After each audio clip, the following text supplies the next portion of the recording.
Hello everyone, this is Joe. I am here again to dig into some fun stuff, some juicy stuff today. It's funny, before I record these videos I like to not really meditate, but take an inventory, an explanation. No, an exploration, not an explanation. That comes later.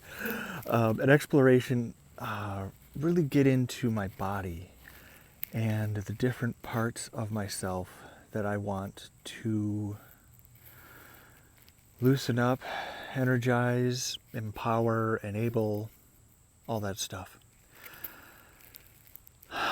My goal for this video is to really talk about something I've touched on before, which is energizing your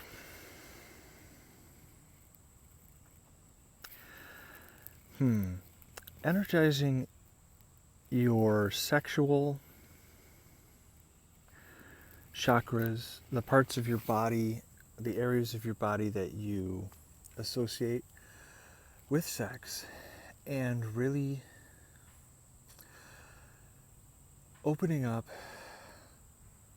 sexual energy in general, and also sexual confidence. I've mentioned before, when doing breathing exercises, especially breathing exercises into the heart area, that we so often, I'm breathing to do it right now, we so often need to breathe deeply into our chest area to open up our lungs and our heart. Opening up deeply. Expanding our chest cavity until we feel tension.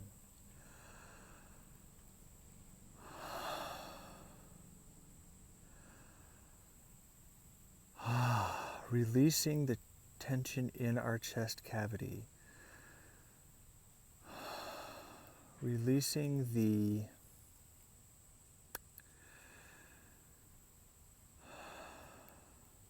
fear that we have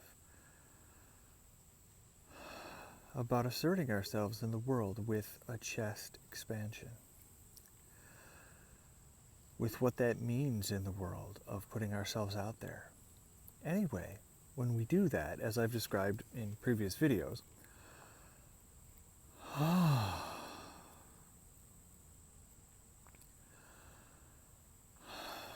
when we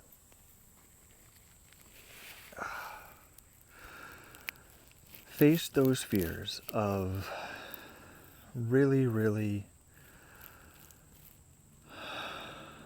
releasing, feeling, accepting, and setting aside, moving past whatever language works for you, when we stretch our bodies from within and release that muscular tension and emotional tension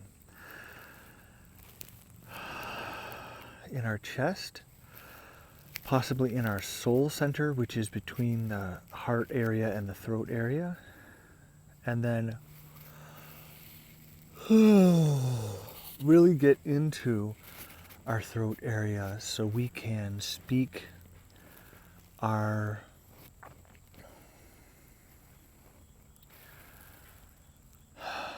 truth and our confidence, and show the world that we are a relaxed, powerful, confident person. It's funny how when we open up that area, we can open up some love, some restrained, or almost like a surge of restrained love that can, at times, really catalyze an opening in our hips, in our sex organs, in our anus, in our digestive muscles that can be clenched up, as well as sexual muscles that can be clenched up due to taboos that we hold in our culture about those areas due to past traumas. And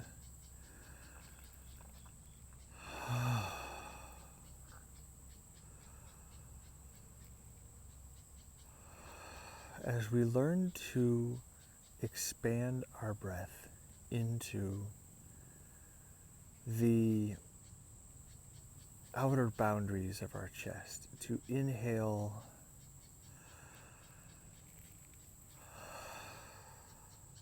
into and through the limits that we thought we had, to stretch out those physical and emotional muscles. Well, as we do that, we can also release energy, love energy, confidence into our lower abdomen, which holds a lot of shame and guilt, taboos, traumas, and just tension of all kinds. I often, after doing heart area, heart chakra breathing work, I often find that I get a lot of release, almost unintentionally, just naturally, in my lower abdomen, in my lower belly, which is a trauma area for many people, men and women alike. In yoga classes and the like, I've heard mention that this is a very important area for women's trauma. I don't know about that personally, but I know that that's an area, the hips and the sexual areas that are closed off, that need to be open for us to be healthy. I know that a lot of women experience that. To be fair, I think a lot of men experience that too. Stereotypically, men put their sex out there without thought for other people. And I think that is a direct result of trauma, of the feeling that we have to express our sex quickly, we have to express our sex in this kind of hurry-up fashion because people won't let us fully be who we are. Of course, there's a stereotype of men's, especially immature men's, sexuality not lasting very long. And men feeling they have to coerce or even force women into sex. Men's, what should I say, false perception as intimacy being something they have to do quick and dirty, gives them a sense of release and accomplishment, but not the full release and love that they could feel. And of course, women who typically need more time and affection and love to really get the most out of sex. Women who physiologically take longer to build up, well, they don't get as much out of a hurried sexual experience, or one that, yeah, maybe they want to be involved in it, maybe they don't. One that's on that spectrum of, force and coercion. They're not 100% into it, but maybe they're partially into it. Of course, women who aren't into it at all,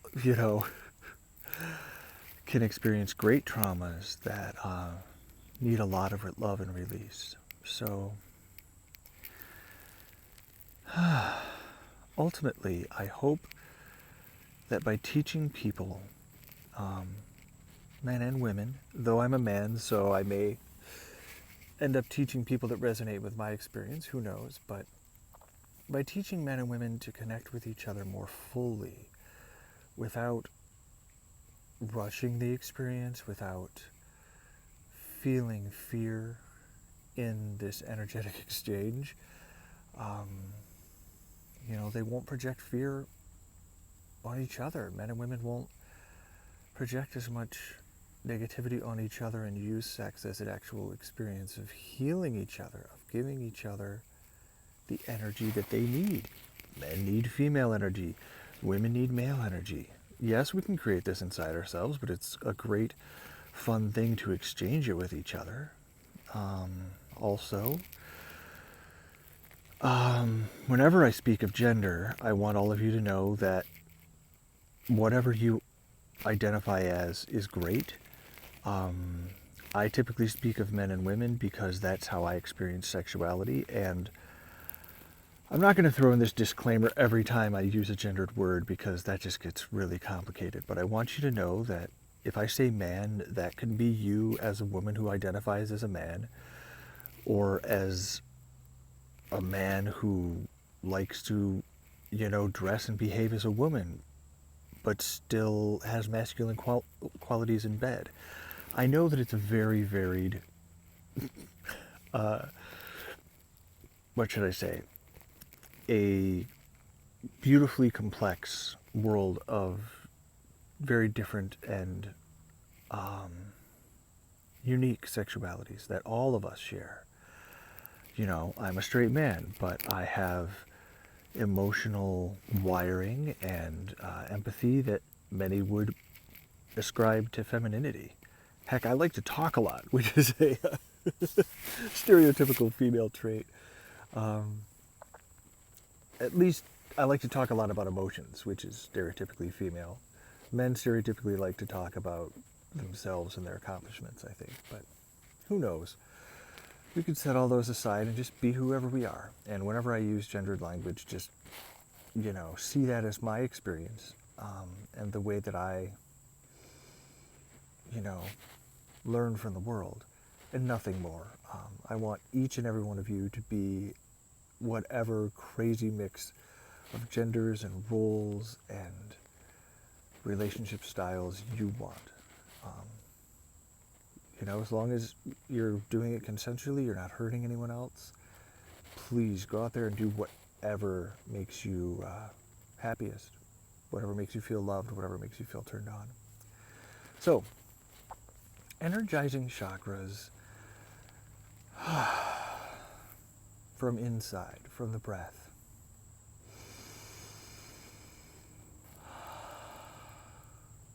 As I said, sometimes when I work with expanding my heart area, opening up my rib cage, there's just stored up love that flows right into my sexual chakras, which is great. That means I have more love to give to everyone, as friendship, as affection with my close friends, as sex with my many partners. I can express that energy in many ways, even as desire to meet new people. I love to use sexual desire and sexual motivation, that desire to be intimate with people, as a reason to just create hundreds of new friendships. Not all of my friendships will end up being intimate ones, The vast majority of them, the new people I meet just become acquaintances. Some of them become friends. Some of them even become intimate partners, or, a little bit of all three. But, the point is there's a diversity that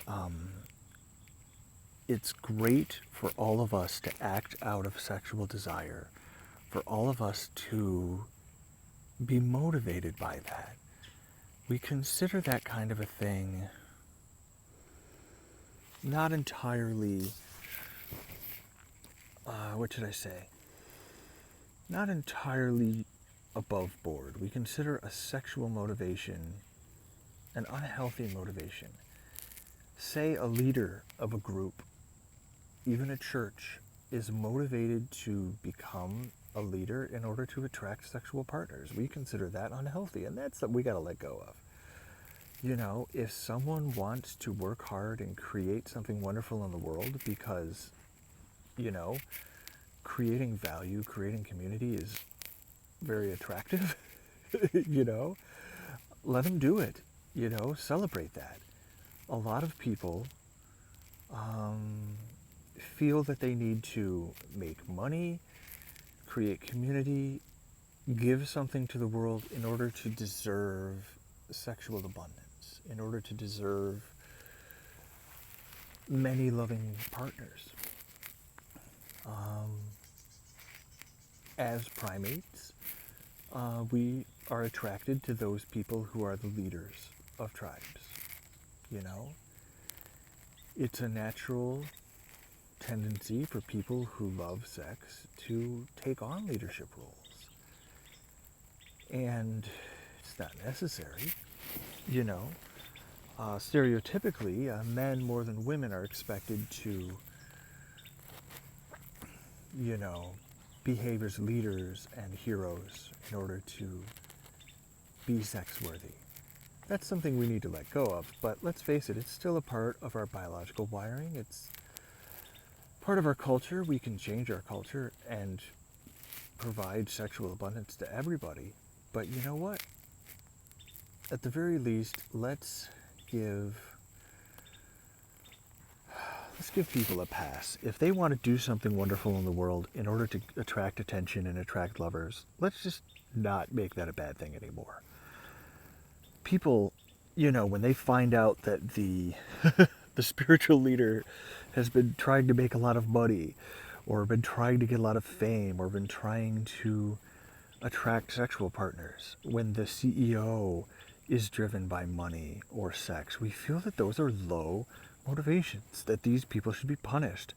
God forbid that a politician should get a blowjob or, you know, have an open marriage. I'm assuming that Hillary, as the smart woman she was, knew exactly what Bill was up to.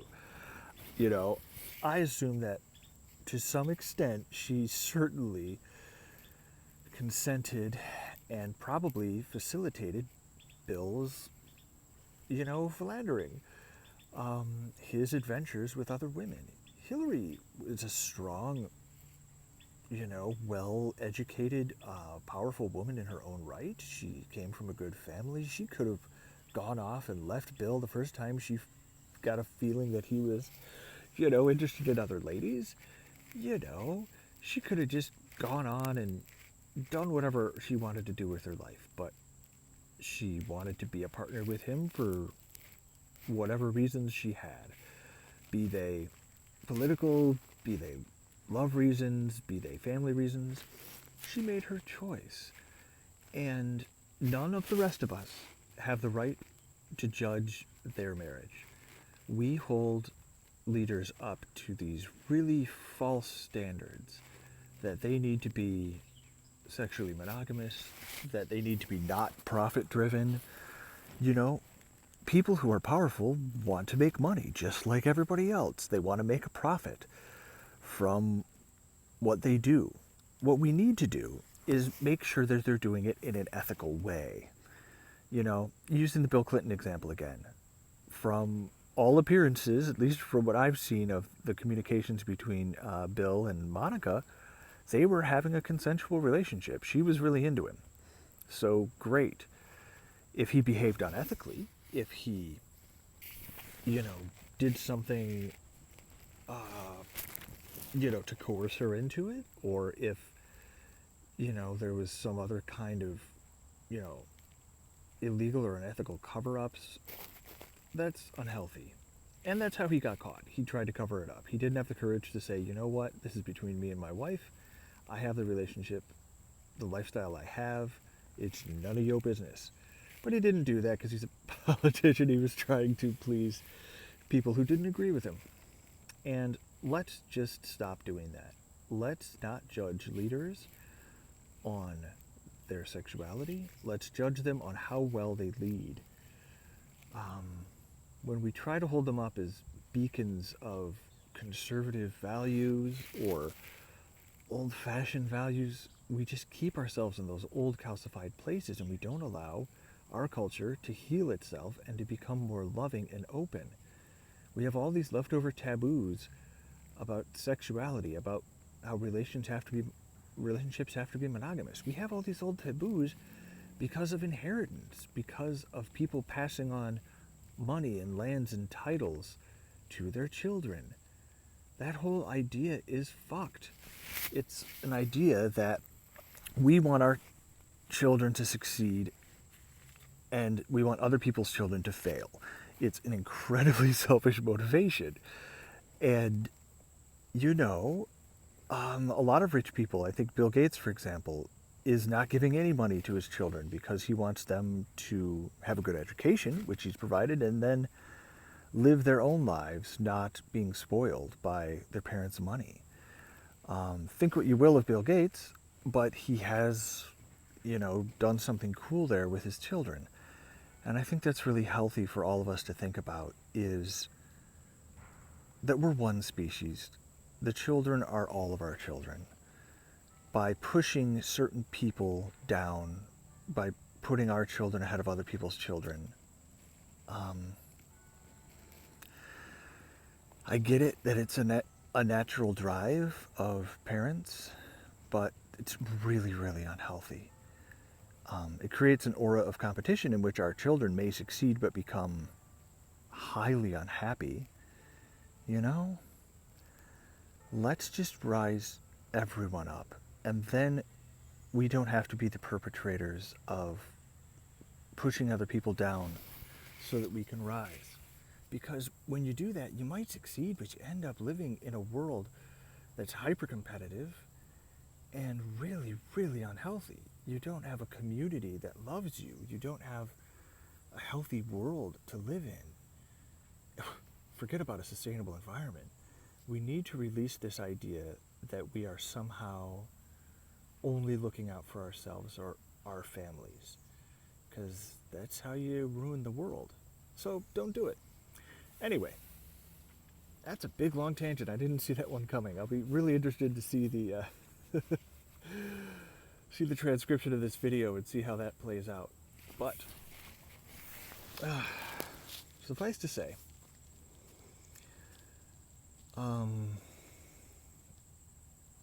what I'd like to do is give you a little more depth of the internal world. And by internal world, I really mean the internal sensations, the physical sensations of touch, pressure, but also heat and cold and what have you, that we feel inside ourselves. And I'm very fascinated with using breath to work the inside of my body. And yes, when I work my heart chakra, pent-up love can go right down to my sexual chakra. I felt a little bit of it right now. And it feels like a flush, and it feels like an openness. It feels like a letting go of tension. It's almost like letting go of tension in one part of your body allows it, facilitates it in other parts, you know, because they're all connected.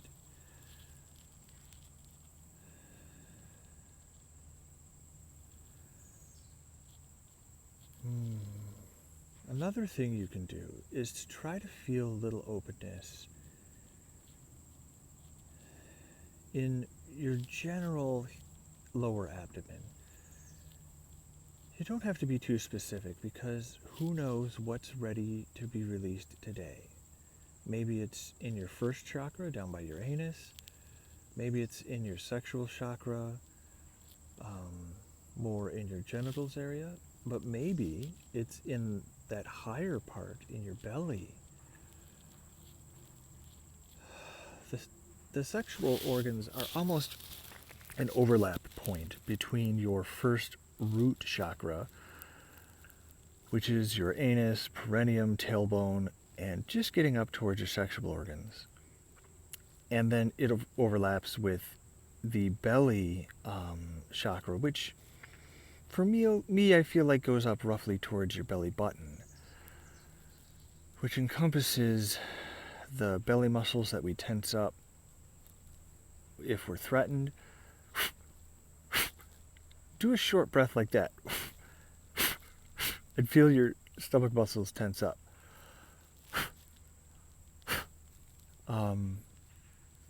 As a trumpet player, I know a little bit about the techniques that they use um, trumpet players use to send short, sharp shocks of breath out into their instrument.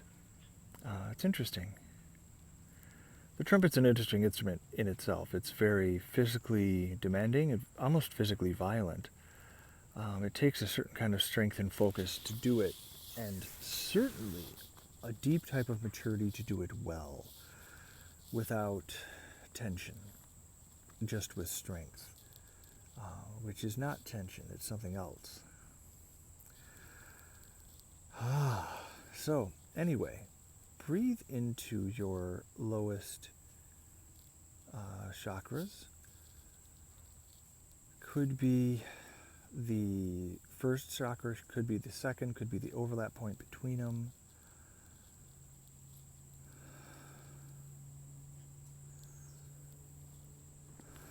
Just release all of the muscles down there from your belly to your tailbone.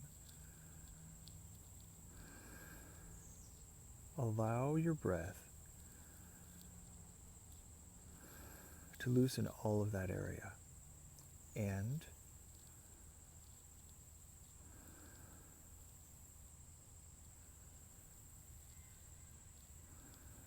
feel what needs to be released today.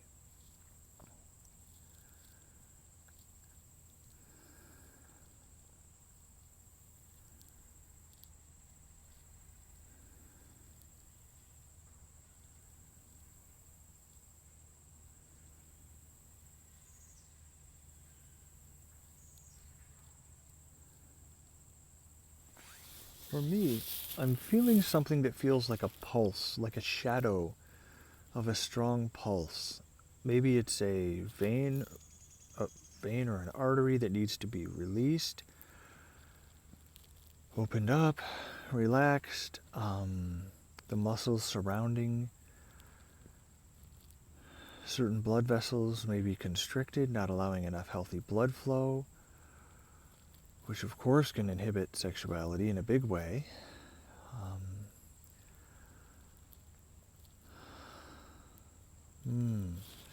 And remember that blood flow, yes, allows more sexuality to flow, allows pleasure to flow. Pleasure is a wonderful part of sexuality that you can share with anyone, anywhere. Pleasure is acceptable.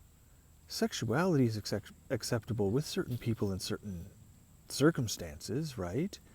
If you make a new acquaintance today, maybe you don't want to be sexual with them right away, depending, of course, on the environment. If you're, in a dance club or something, it might be acceptable, but probably not on the street or in the restaurant or in the cafe. But you can always show pleasure. Pleasure comes from those really wonderful first two chakras. And it's very acceptable. You can talk about the pleasure of food. For many people, food is sexual because it's one of the few ways in our overstuffed culture that we can express pleasure safely. Some people overeat because they don't want sexual pleasure. Maybe they've had a trauma, or maybe they've been rejected, and they don't feel comfortable offering up their sexual energy to other people. But they certainly find that the pleasure of food, of meat, of chocolate, of, I don't know, even cheese or healthy vegetables or whatever it is for you, wine and beer and all that. Beverages, coffee even. People find pleasure in consumption. And that is acceptable in our culture.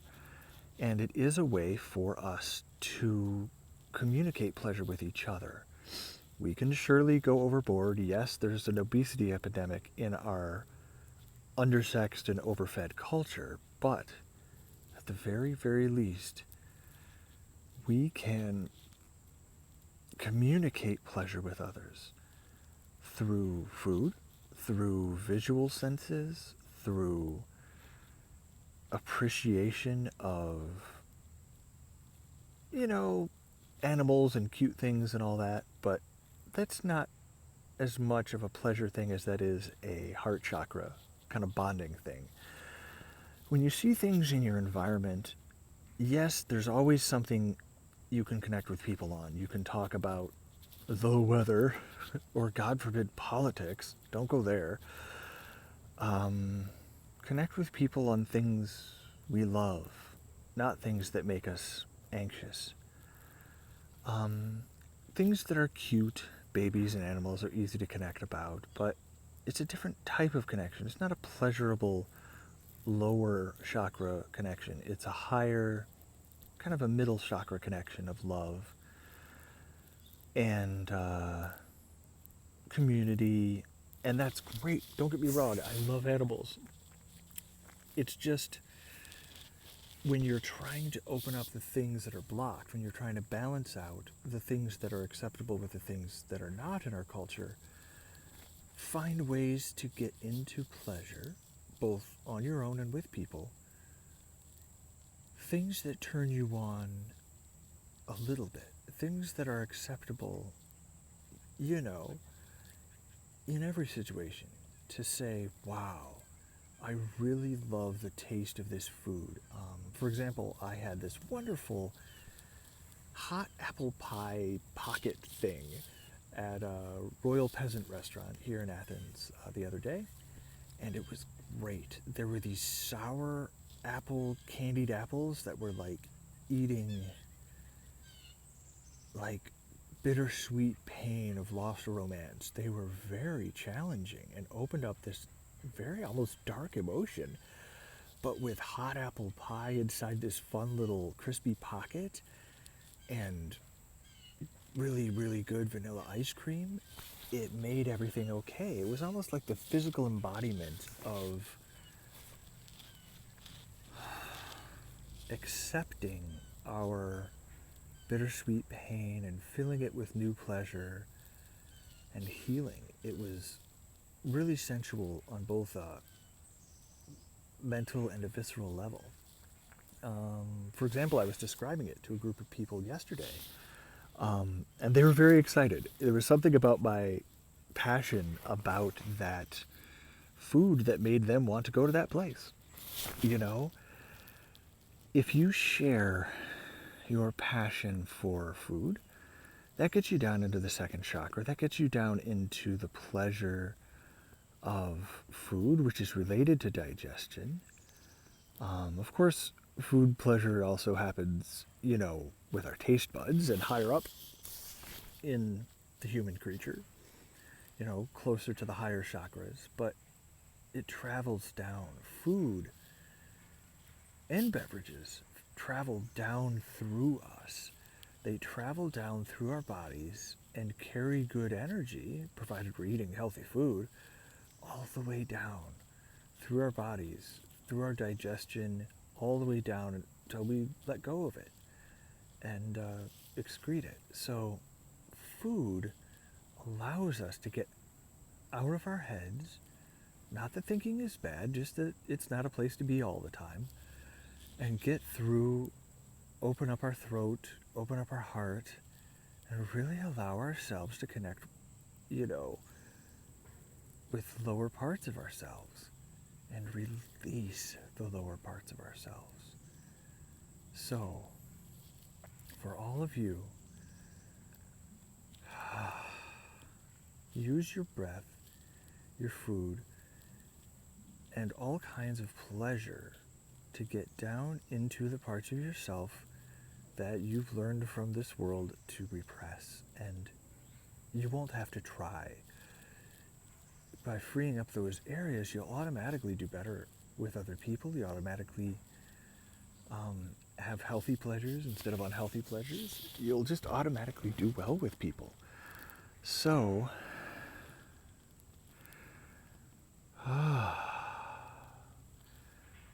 very much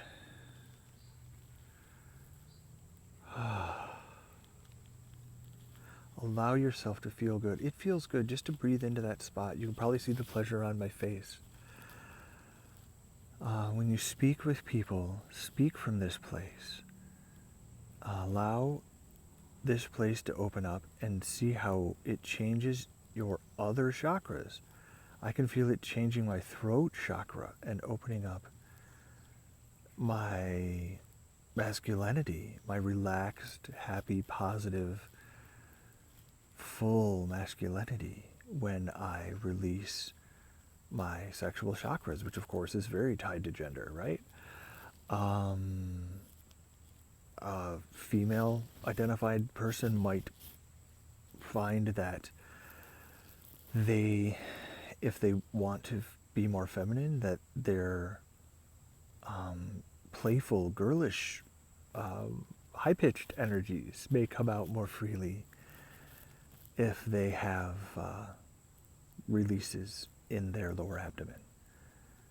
Breathe into these places, speak from these places, and pay very close attention to how your how should I say it? How your heart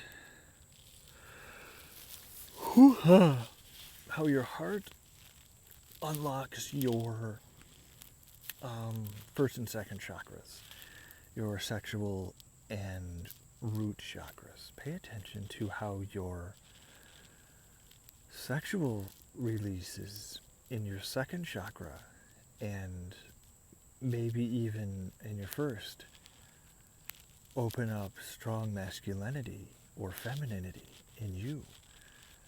Pay attention to this chain reaction, this delightful chain reaction of one area of your body healing, opening, relaxing, letting go of tension, feeling fuller but more relaxed. Yes, breathe into an area to challenge it, to stretch it out, but then just let it relax and see how all the good feelings show up. You know, every action that you take to heal has those direct results. I haven't spoken much about the solar plexus chakra between the heart and the belly button.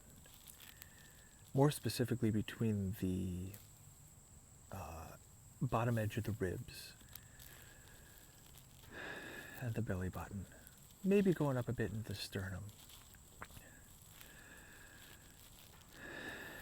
And that area is tied with deep confidence.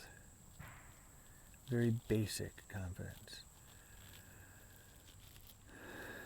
You may feel a sexual confidence by doing some of the exercises I spoke about earlier, but really focusing on your straight up solar plexus, a yellow colored sun solar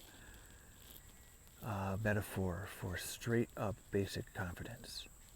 Just the most foundational, here I am and I'm great statements that you make to the world.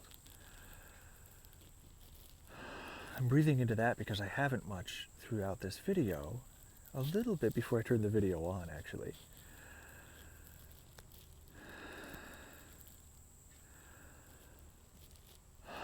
Breathing into that area is the opposite of cringing. It's the opposite physically and emotionally of hiding, of protecting, of flinching to protect yourself. Flinching is protecting yourself when you think you're going to get hit. It's a survival mechanism that's wonderful, and we need to only turn it on when we're in physical danger, not in the emotional danger that can get trapped in that physical place in our bodies. If we cringe, if we hunch over, if we submit, if we behave as less than with others.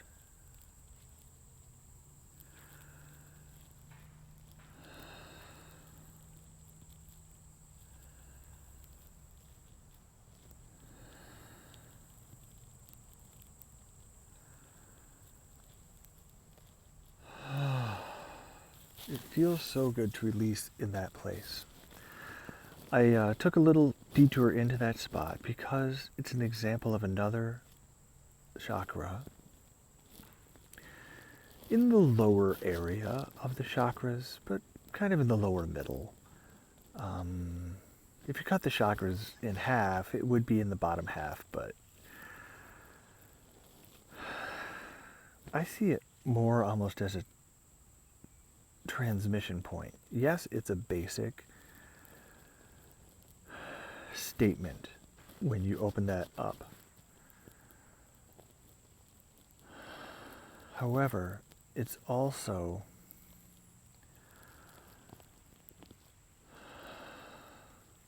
something else.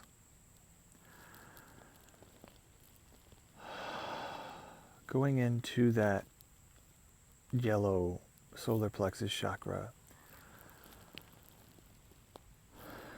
just like with the rib cage, opening up the bones and cartilage in your lower rib cage and the muscles that are there, the ones you tense up when you're flinching or playing the trumpet.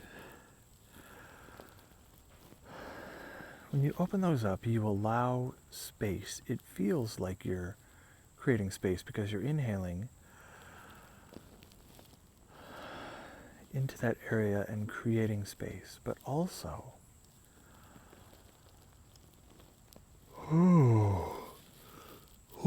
it feels really good to yawn into that space and vocalize from that space. I suggest you give that a shot. To really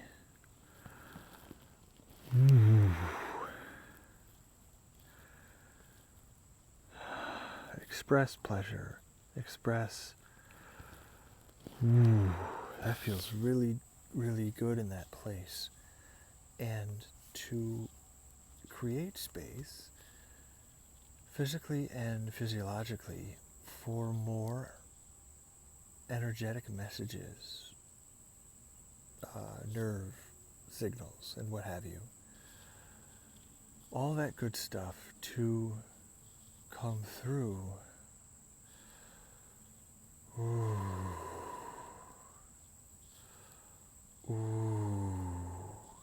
As a pleasurable expression in your solar plexus.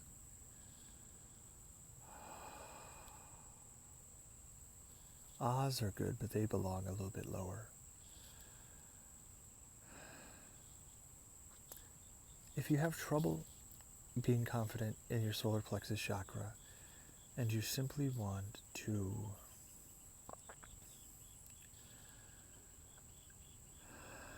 feel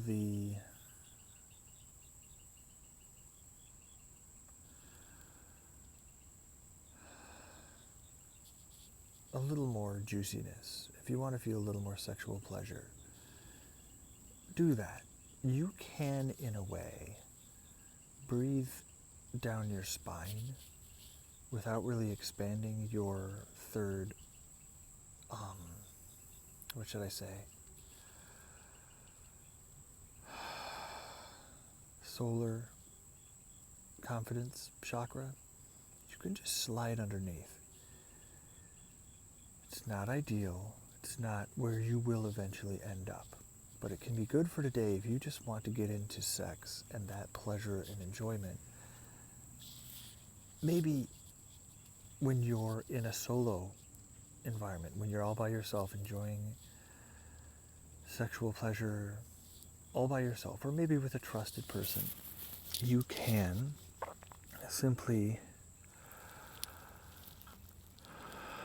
breathe right down your spine.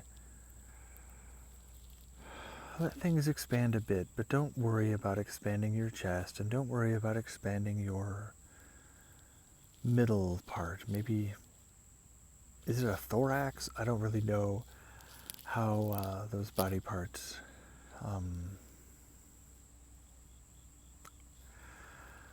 really work, but don't focus so much on your chest and breastbone. Just let your breath go down as deep as possible. Sometimes it helps to breathe directly into the first chakra, into the anus, and allow that energy to express further into the second sexual chakra through that kind of midway point between first and second chakras. That can be fun. If instead of worrying too much about your confidence and love and chest release, maybe you can just go right into pleasure, right into some sexual release and enjoyment. Breathe right down your spine, not through the front of our bodies where we associate all of these chakras for some reason. Though chakras do go through all the way back to your spine. One way of describing chakras is the nerve clusters and bundles of nerve cables and wires that extend from your spine, from your spinal column, into your the front of your body.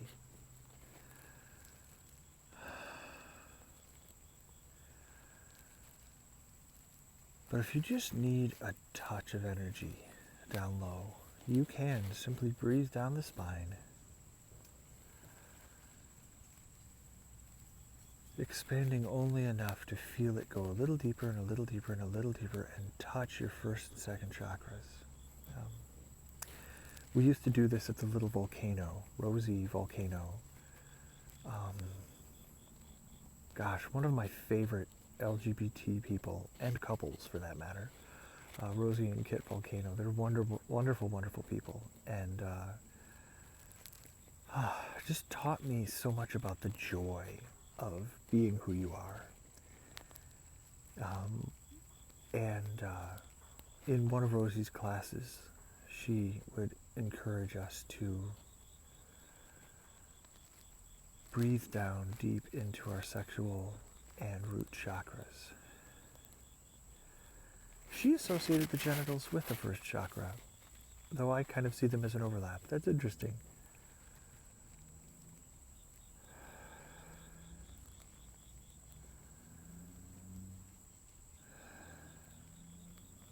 But you can do it. It took me a little minute there to do it. Sometimes it comes naturally, sometimes I really have to focus on it. But you can really get down to the basic heart of things, which is where you want to be. You want to feel good. You want to feel sexual pleasure. You want to feel that root chakra pleasure, which is kind of sexual, but kind of just almost a very basic good feeling. Some people consider it connection to the earth. I certainly feel that. But a very rootedness, whether you're rooted into your partner, or whether your partner is rooted into you, whether you're rooted into the earth, it's rooted into you, however you look at these things. It's a very basic good feeling that is incredibly powerful. So, as you're exploring your body from within, using your breath, take some time out and just focus on sex, sexual pleasure. And remember, you can express sexual pleasure with everyone. You can express wonderful, good feelings that come from that place with all kinds of people in your life. It can be appropriate. We can make it appropriate to be in this place, not just when you're all alone, which is, the only times most of us feel comfortable to be sexual. All alone or with a very trusted partner, all alone together.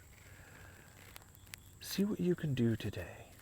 Breathe into these places as you go about your day, but also when you communicate with people, communicate from a place of great pleasure. Like I said, food and drink is a great way to do that in our culture, but you could also explore the pleasure of a wonderful building, of architecture, of a beautiful tree or a plant, just make sure you do it in a sensual pleasure way, not just of describing what you like about this building or this tree or this plant or this food. Let people see a little bit of your sensual joy in everything that surrounds you, and see how people respond. I think you'll be happy to see how things work out. Anyway, I love you all very, very much. Thank you for taking part in these videos. I certainly am working on getting them transcribed so that I can dig through the text and pull out the practical advice for you and to turn them into shorter, easier to consume tidbits, probably blog posts. As a professional blog writer, I certainly write a lot of blog posts, so I think that putting these videos in that format will make a lot of sense for me. Because some people love videos. They love connecting with me and watching me over half an hour or an hour just exploring my world and going on lots of fun tangents. Other people, are really up here. And they're really in here, and they want quickly to get into the best wisdom, to get into the highest condensed content of,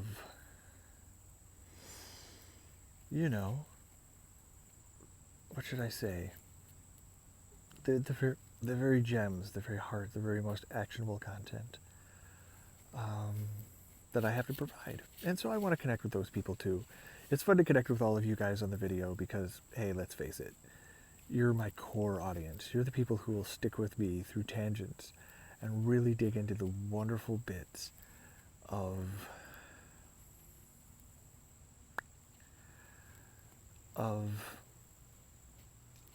me figuring things out. But let's face it, this is my sketchbook.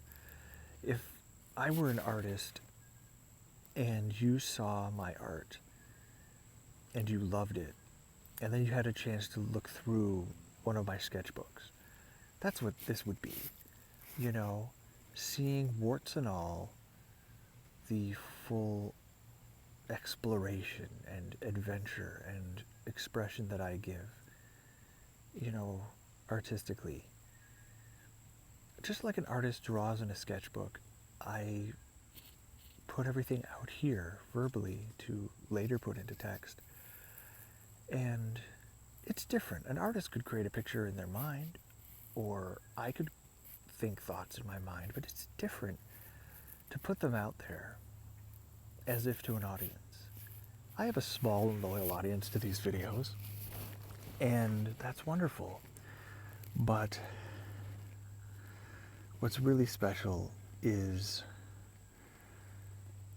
knowing that some of you are listening, but also knowing that this is just the first stage in the process. It's like those wonderful people who show up to hear singer-songwriters perform at an open mic. That's not their studio recording of that song. That's probably not even the final form, structure, lyrics, chords that song is going to take. It's going to keep changing and growing. But you know what? That's okay.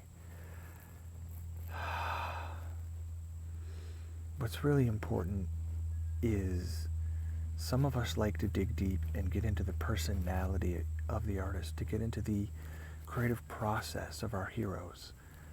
I like to see interviews with my musical heroes to see who they were, what kind of person made this music, and how did that personality flow into the creative process. Maybe I could learn some tricks, techniques, and maybe just how did that personality flow into the music they made. It's really interesting. It's not for everybody, but it's really interesting to get that backstage pass to creativity. So I hope that you'll gain that from this. as I condense this information down for other people, it won't have the same facial expressions and personality and weird long pauses as I'm breathing and all that stuff. You know, it'll be something else. So, yeah, I am going to offer some short form Instagram videos, some of which I think will show up on other social media platforms as well if I've configured my settings properly. And I'll try to give some actionable content in those as well. But for all of you who are in the know, the real strongest content is here in the videos. And at some point, I will get better and better at meditating with people, both in person. And when I say meditating, I really mean connecting silently, non-verbally connecting with people, you know, as twosomes. Something I've, you know, reached some new plateaus with and gotten really excited about. And yeah, I'm really excited to see what will happen as I move forward, because the full creativity of this video, but without the rambling, just a connection with someone face to face, is a really great sweet spot between the actual content but kind of slight dryness of the blogs or the hurry up and get it done in a minute Instagram videos. It's, you know, balance that with the rambling of these YouTube videos, and I think there's a really great sweet spot in that middle place where we're speaking non-verbally to each other. You know, just imagine we're looking at each other, we're smiling, we can see each other's eyes move, we can see the little micro expressions that we make together.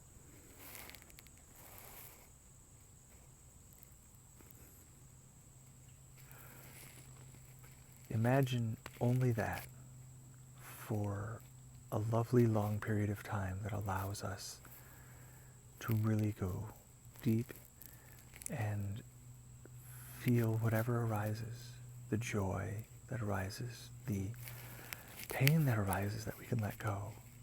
I'm really excited to live in that space. I know I'll be guiding people with words sometimes in one-on-one settings and connections, but, you know, I also see myself